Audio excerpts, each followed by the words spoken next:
कर दो। अगर आप चैनल पे नए हैं तो इसको सब्सक्राइब कर लेना और इसके पास लगे बेल आइकन के घंटे को दबा लेना ताकि जो भी वीडियो अपलोड हो आप तक उसका नोटिफिकेशन पहुंच सके। तो स्टार्ट करते हैं। पहला क्वेश्चन देखिए, अगस्त 2020 तक सर्वाधिक नगर पालिकाएं किस जिले में है? बहुत इंपॉर्टेंट है, पटवार, ग्राम सेवक, इनके लिए तो बहुत खास है ये। अगस्त 2020 तक सर्वाधिक नगर पालिका है वो हो चुकी है जयपुर के अंदर। कहां पे? सबसे ज्यादा जो नगर पालिका है वो जयपुर के अंदर है। अब आपको पता होना चाहिए हमारे राजस्थान में नगर पालिकाएं कितनी हैं, तो याद रखना नगर पालिका है 169। कितनी है? 169 नगर पालिकाएं हैं। ये आंकड़ा कब तक का है? नवीनतम प्रशासनिक स्वरूप है, हालांकि इधर उधर हो सकती है, लेकिन फिलहाल जो आंकड़ा है वो 169 का है। राजस्थान में जो नगर निगम है वो 10 है, नगर पालिकाएं 169 है। दूसरा क्वेश्चन देखिए, राजस्थान के प्रथम महाधिवक्ता कौन थे? तो बहुत ही आसान सा क्वेश्चन है। राजस्थान के प्रथम महाधिवक्ता जीएस कासलीवाल थे और वर्तमान में राजस्थान के महाधिवक्ता है महेंद्र सिंह सिंघवी। दोनों को याद रखना, महाधिवक्ता महेंद्र सिंह सिंघवी है वर्तमान में और प्रथम थे जीसी कासलीवाल। रघुराम राजन की रिपोर्ट के अनुसार राजस्थान राज्य को माना गया है। रघुराम राजन नाम सुना होगा आपने, हमारे देश के 23वें, यानी हमारा जो आरबीआई बैंक है, रिजर्व बैंक ऑफ इंडिया, उसके 23वें गवर्नर थे। उन्होंने कहा है कि राजस्थान को उन्होंने सबसे कम विकसित राज्य माना है, यानी राजन की रिपोर्ट के अनुसार राजस्थान सबसे कम विकसित राज्य की श्रेणी में है। सीधा सीधा पेपर में आपसे कभी पूछ लिया जाएगा, ध्यान रखना। प्रारंभिक समय में उमेदपुरा की छावनी के नाम से प्रसिद्ध कौन सा शहर था? प्रारंभिक समय में किस शहर को उमेदपुरा की छावनी कहते थे? जल्दी से कमेंट करके बता दो, बहुत ही खास क्वेश्चन आपके लिए। तो इसका उत्तर है झालावाड़। उत्तर क्या आ जाएगा? झालावाड़ इसका उत्तर है। उमेदपुरा की छावनी के नाम से प्रसिद्ध था। और एक और क्वेश्चन याद रखना, पूछ ले राजस्थान का कौन सा जिला है वो त्रिकोणात्मक शहर, त्रिकोणात्मक रूप से बसा हुआ शहर है, वो भी झालावाड़ जिला है। चित्तौड़गढ़ जिले की आकृति इल्ली के समान है, इसका एक भाग है वो रावतबाटा, वो घोड़े की नाल के समान है। उदयपुर की आकृति ऑस्ट्रेलिया के समान है और भरतपुर की आकृति गिलहरी के समान है। राज्य के निम्न में से किस स्थान पर सूर्य की किरणें सबसे कम तिरछी पड़ती है? राजस्थान के किस जिले में सूर्य की किरणें सबसे कम तिरछी पड़ती है?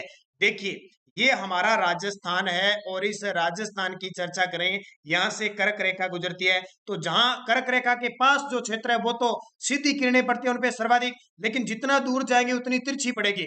तो देखो, इनमें से ये पूछ रहा है सबसे कम तिरछी पड़ती है, इसका मतलब सीधी पड़ती है वहां पे उनके वाले।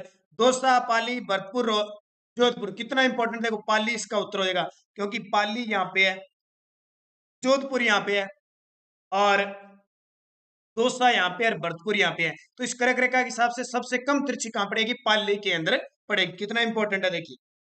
पाकिस्तान का निम्न में से कौन सा जिला राजस्थान की पश्चिमी सीमा को नहीं छूता? राजस्थान की जो 1070 किलोमीटर सीमा लगती है उसको पाकिस्तान के 9 जिले हैं जो राजस्थान को छूते हैं, इनमें से कौन सा नहीं है? तो ये कराची है, वो अपने राजस्थान को नहीं लगते। कौन कौन से लगते हैं याद रखना, आपको याद रखना है। बावलनगर, बावलपुर, रहीमियार खान, घोटकी, संगर, स्कूर, खेरपुर, अमरकोट और थार पारकर, ये 9 जिले लगते हैं। निम्न में से जिले की आकृति के संबंध में असत्य कथन बताइए। सत्य नहीं है, असत्य कथन बताइए। निम्न में से किस जिले की आकृति के संबंध में ये असत्य बताना है? देखो, म्यूराकार जोधपुर है, ये तो सही है। बैठे हुए मेंढक के समान सिरोही है, ये भी सही है। वहेल मछली के समान चित्तौड़गढ़ दुर्ग है, ये भी सही है। प्रायद्वीपीय भारत के समान जालौर, ये गलत है क्योंकि प्रायद्वीपीय भारत के समान कौन सा है? बाड़मेर जिला है। आपको पता होना चाहिए राजस्थान के लगभग जिले की आकृति है वो दी हुई है। तो याद रखना, क्या म्यूराकार तो जोधपुर सही है, बैठे हुए मेंढक के समान सिरोही है, वहेल मछली के समान चित्तौड़गढ़ दुर्ग है, ये भी सही है। प्रायद्वीपीय भारत की तरह जालौर नहीं है बल्कि बाड़मेर है। निम्न में से कौन सा जिला राजस्थान की सीमा नहीं बनाता? निम्न में से कौन सा जिला राजस्थान की सीमा नहीं बनाता? ये बहुत खास क्वेश्चन है, देखिए पेपर में अक्सर यहां से पूछा ही जाता है। तो देखिए, हरियाणा का महेंद्रगढ़ बनाता है, ये अरावली भी बनाता है गुजरात का, और नीमच मध्य प्रदेश का बनाता है। ये गुड़गांव है, ये हरियाणा का है, लेकिन ये हमारी राजस्थान की सीमा से नहीं बनाता। मैंने आपको बताया था हरियाणा के कौन से जिले हैं जो राजस्थान से लगते हैं, सूत्र बताया था, सिफई, भीम, रेवड़ी में। इतना सूत्र याद रखना, सिफई, भीम, रेवड़ी में, गुड़, ऐसे याद करोगे तो ये गुड़गांव पहले लगता था, अब नहीं लगता। सिफई सिरसा, फतेहाबाद, हिसार, भिवानी, महेंद्रगढ़, रेवाड़ी और मेवात यानी जिसको नुह कहते हैं, ये 7 जिले हरियाणा के लगते हैं, इसमें गुड़गांव नहीं लगता।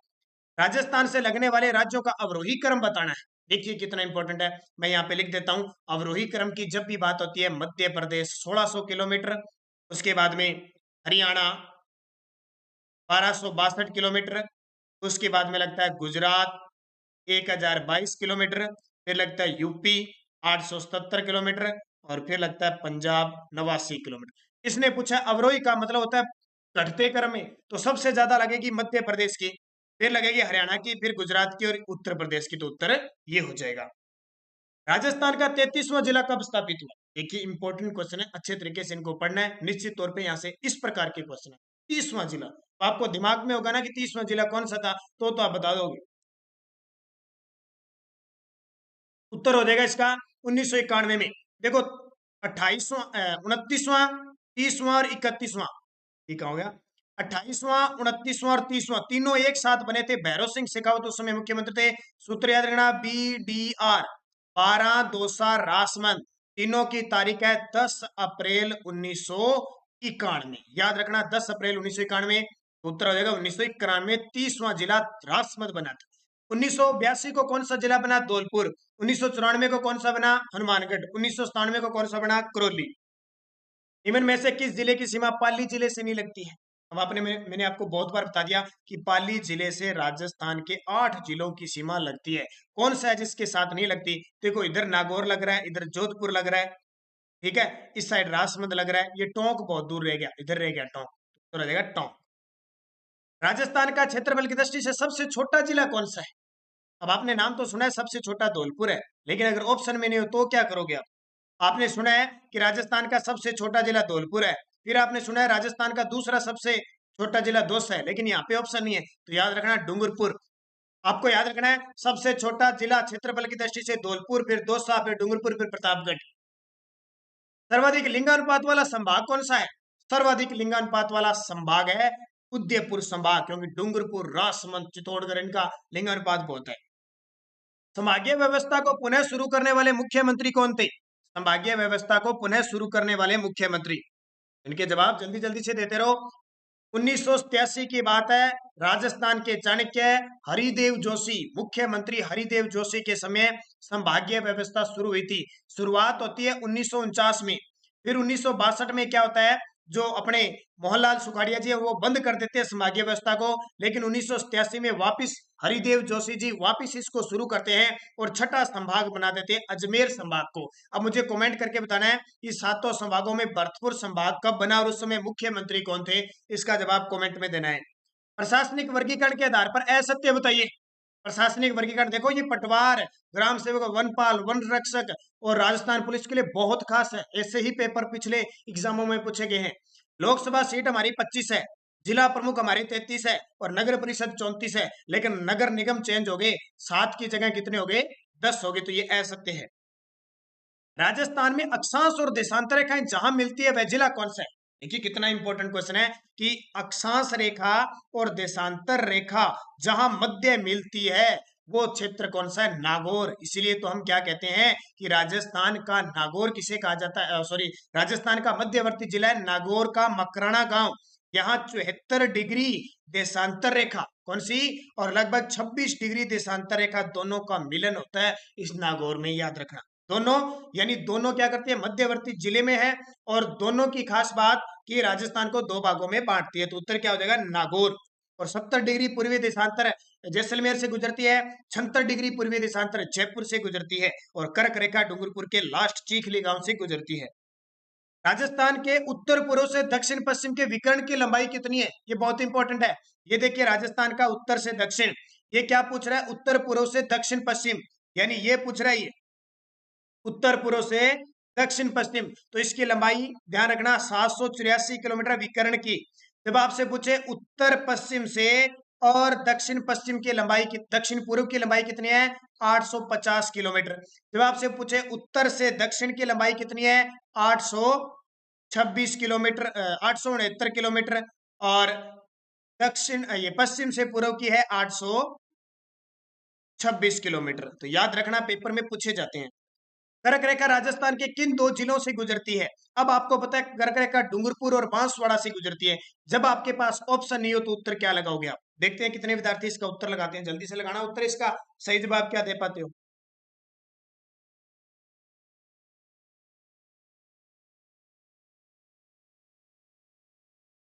तो इसका उत्तर हो जाएगा जब, वैसे आपको पता है डूंगरपुर और बांसवाड़ा से गुजरती है, बांसवाड़ा के मध्य से और डूंगरपुर के एकदम नीचे के कोने से। जब ये उत्तर नहीं हो तो आपका उत्तर हमेशा बांसवाड़ा और प्रतापगढ़ लगाना है, ध्यान रखना। जब कौन सा उत्तर नहीं हो? जब दोनों एक साथ नहीं हो तो बांसवाड़ा और प्रतापगढ़ उत्तर लगाना है, क्योंकि बांसवाड़ा का जो क्षेत्र है प्रतापगढ़ के बिल्कुल पास से गुजरती है। कर्क रेखा के सबसे नजदीक जिला मुख्यालय कौन सा है? तो कर्क रेखा के सबसे नजदीक जिला मुख्यालय बांसवाड़ा होगा, क्योंकि ये जो क्षेत्र है ये बांसवाड़ा, ये डूंगरपुर आपका, यहां से ये कर्क रेखा गुजरती है तो सबसे नजदीक हो गया जिला मुख्यालय। और 26 किलोमीटर राजस्थान लगभग है। सबसे दूर पूछे तो श्री गंगानगर है। पाकिस्तान से राजस्थान की कुल कितनी अंतरराष्ट्रीय सीमा लगती है? तो आपको पता है 1070 किलोमीटर लगती है, जो कुल राजस्थान की सीमा की 18% है, लगभग 18%। टोटल 5920 किलोमीटर हमारी स्थलीय सीमा है, उसका 18% क्या है? 1070 है। राजस्थान के कितने जेल केवल अंतर्राज्यीय सीमा बनाते हैं? केवल 4। उनमें से केवल अंतर्राज्यीय सीमा बनाने वाले 21 है। कितने केवल पूछे तो आप गंगानगर बाड़मेर को हटा देना, केवल 21 है। टोटल अंतर्राष्ट्रीय सीमा पे 4 है, केवल अंतर्राष्ट्रीय सीमा पे 2 है। जैसलमेर जिला क्षेत्रफल की दृष्टि से धौलपुर से कितना गुना बड़ा है? अब जल्दी से बता दो, लगभग कितने गुना बड़ा है?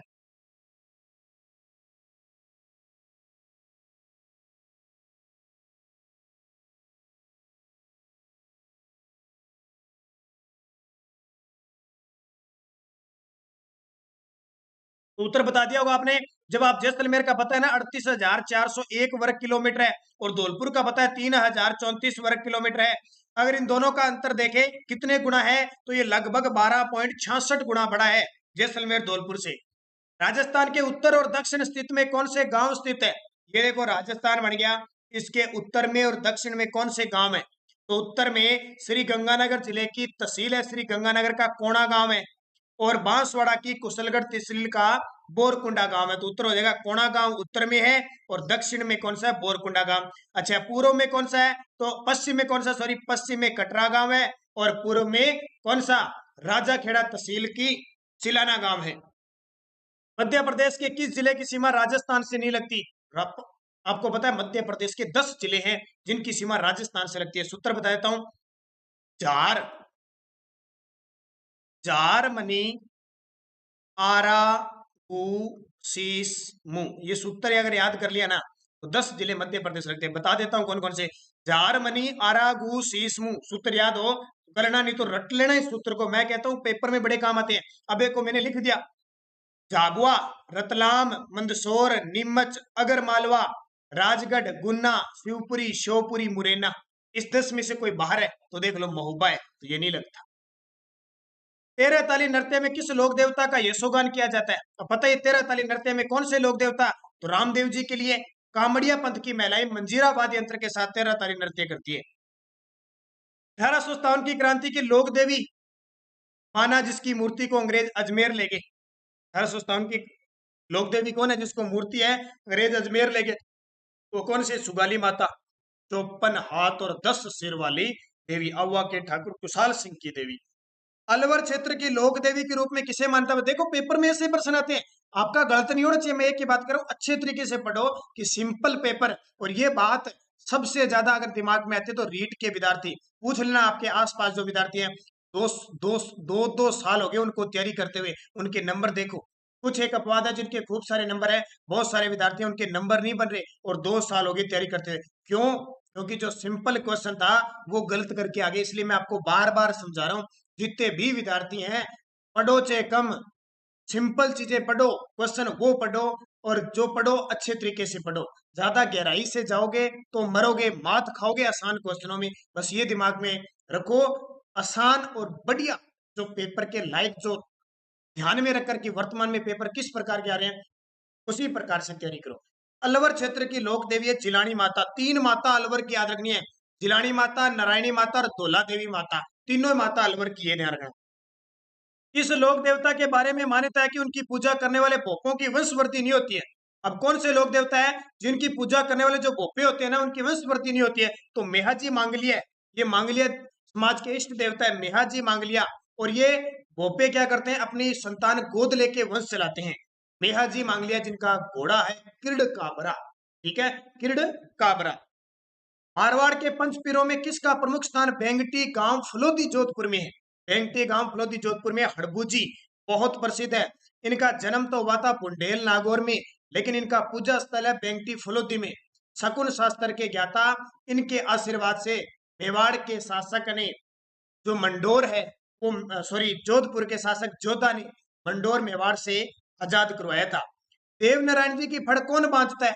अब देवनारायण जी कौन थे? देवनारायण जी गुर्जर थे, गुर्जर समाज के विष्णु कहलाते हैं। तो गुर्जर पोपे बांधते हैं। और सबसे देवनारायण जी की पीठ जो फड़ है वो सबसे बड़ी है। और 1992 में इन पे 5 रुपए का डाक टिकट जारी हुआ। राजस्थान के प्रथम लोक देवता जिन पर डाक टिकट जारी हुआ, तो मैंने अभी आपको बताया देवनारायण जी, 5 रुपए का डाक टिकट है। इनकी पूजा नीम के पत्तियों से की जाती है। असिंध भीलवाड़ा खारी नदी के किनारे इनका मुख्य स्थल है। पर्वतसर का मेला किस लोक देवता की स्मृति में आयोजित किया जाता है? पर्वतसर का मेला किस लोक देवता की स्मृति में आयोजित किया जाता है? तो वो पर्वतसर तेजाजी, तेजाजी का मेला पर्वतसर नागौर में राजस्थान का आय की दृष्टि से सबसे बड़ा मेला है और भाद्रपद माह में पड़ता है। अकबर के विरुद्ध चित्तौड़गढ़ आक्रमण के समय कौन से लोक देवता युद्ध करते हुए मारे गए थे? यानी अकबर के विरुद्ध जब आपको पता है चित्तौड़गढ़ का तीसरा साका हुआ था 1567-68 में, उसमें कल्लाजी राठौड़, जयमल जयमल राठौड़ मेड़तिया जो थे उनके कंधों पर बैठकर युद्ध करते हैं, इसलिए 4 हाथों वाला देखता और इससे युद्ध करते हैं जिससे शेष नाग फुआरा लगा रहा है, फुआरा डंक लगा रहा है, इसलिए शेष नाग का अवतार। और एक सिर जयमल का और एक कल्ला जी का, इसलिए 2 सिर वाले कल्ला जी कहलाते हैं। कौन से लोक देवता शेखावटी क्षेत्र में धनी लोगों को लूटकर उनका धन गरीबों और जरूरतमंदों में बांट देते थे? तो वो थे डूंगर जी और जवाहर जी, एक साथ दोनों ही, अभी यहाँ पे अलग कर दिया। डूंगर जी और जवाहर जी दोनों ही थे जिन्होंने क्या करते थे, अंग्रेज लोगों से गरीब अमीरों से लूटते थे और गरीबों को बांटते थे। डूंगर जी और जवाहर जी लोक देवता के रूप में प्रसिद्ध शेखावटी क्षेत्र में सिक्कर में घास, ये दोनों ही उत्तर है इसके, ए और बी। किस लोक देवता ने कुंडा पंथ चलाया था? किस लोक देवता ने कुंडा पंथ चलाया था? तो मल्लीनाथ जी ने कुंडा पंथ चलाया था, ध्यान रखना। मल्लीनाथ जी ऐसे शासक थे, राठौड़ वंश के ऐसे शासक तो एक लोक देवता के रूप में पूजे जाते हैं। मल्लीनाथ जी का वास्तविक नाम क्या था? इस क्वेश्चन को या तो काट देना या पे तल्लीनाथ जी लिख लेना। भी क्या लिखना है? तल्लीनाथ जी, क्योंकि मल्लीनाथ जी का कोई नाम नहीं था। तल्लीनाथ जी का वास्तविक नाम था गांगदेव राठौड़। यहाँ पे मल्ली से तल्ली कर लेना। तल्लीनाथ जी का वास्तविक नाम था गांगदेव राठौड़। और इनका जो मंदिर है वो पांचोटा गांव, पांचोटा की पहाड़ी जालोर में बना हुआ है। राजस्थान का कबीर किसे कहते हैं? बहुत ही आसान सा क्वेश्चन आपके लिए, और इस प्रकार के क्वेश्चन पेपर में लगातार आ रहे हैं। राजस्थान का कबीर कहते हैं दादू दयाल जी को, जिनकी मुख्य पीठ नारायणा जयपुर केंद्र है। दादू संप्रदाय की प्रधान पीठ कहाँ पे है? तो अभी मैंने बता दिया, नारायणा जयपुर में है। इनका जन्म माना जाता है अहमदाबाद गुजरात में। कहते हैं कि लोधीराम ब्राह्मण को ये अहमदाबाद में साबरमती नदी में किनारे, साबरमती नदी में तैरते हुए मिले थे। और उसके बाद में इनकी जो कर्म भूमि थी वो राजस्थान थी। दादू पंथ की 5 शाखाओं में कौन सी शाखा नहीं है? अब ये पेपर में प्रश्न पक्का आता है और विद्यार्थी इनमें कंफ्यूज होकर गलत करके आते हैं। 5 शाखा याद रखना। एक तो इनकी शाखा थी खालसा, एक थी इनकी विरक्त, विरक्त एक थी उत्तरादे, एक थी इनकी खाकी, और एक थी नागा। ये 5 शाखा थी, ठीक है। नागा के जो सुंदरदास जी थे। 5 शाखाओं में कौन सी नहीं है? तो ये सांबर नहीं है, एक पंचतीर्थ था। दादू पंथ के 5 तीर्थ में कौन सा शामिल है? उनके 5 तीर्थ भी थे। कल्याणपुर था, नारायणपुर था, सांबर था, ठीक है, लेकिन था कौन सा नहीं? बयाना जयपुर नहीं था। काया बेली और अनभे वाणी ग्रंथों का संबंध किससे है? दादू दयाल री वाणी, दादू दयाल रा दोहा, काया बेली, अनभे वाणी ग्रंथ सारी दादू संप्रदाय से संबंधित है। दादू दयाल जी के वे शिष्य जो जीवन भर तुल्य के वेश में रहकर दादू वाणी का गुणगान किया। दादू दयाल जी के वे बहुत ही प्रसिद्ध शिष्य है, जीवन भर दूल्हे के वेश में रहकर दादू वाणी का गुणगान करते हैं, रज्जब जी। कौन है? रज्जब जी। दादू संप्रदाय की नागा शाखा के प्रवर्तक कौन थे? ये क्वेश्चन अभी बहुत बड़ा एग्जाम हुआ था आरपीएससी कॉलेज लेक्चरर का। आप जो कॉलेज एमए बीए करते हो ना, उस कॉलेज में पढ़ाने वाले जो टीचर होते हैं उनकी वैकेंसी में क्वेश्चन आया, दादू संप्रदाय की नागा शाखा के प्रवर्तक कौन थे? उत्तर सुंदरदास जी। इन्हें राजस्थान का शंकराचार्य भी कहते हैं। मीराबाई के बारे में असत्य बताना है आप। मीराबाई के पति का नाम पति सांगा के पुत्र भोजराज थे, सही है। इन्हें राजस्थान की राधा कहते हैं, ये भी सही है। मीरा के गुरु दादू दयाल जी थे, ये गलत है। मीरा के आध्यात्मिक गुरु गजाधर गुर्जर थे, ये सही है। मीरा के मुख्य गुरु रैदास जी थे, दादू दयाल जी नहीं थे, तो असत्य हो गया। मीरा ने अपना अंतिम समय कहां बिताया? मीरा ने अपना अंतिम समय कहां बिताया? तो अंतिम समय उन्होंने द्वारका में बिताया था। ये द्वारका गलत है, द्वारिका नहीं होता है, हमेशा द्वारका होता है, ध्यान रखना, द्वारिका नहीं होता, यह मिस्टेक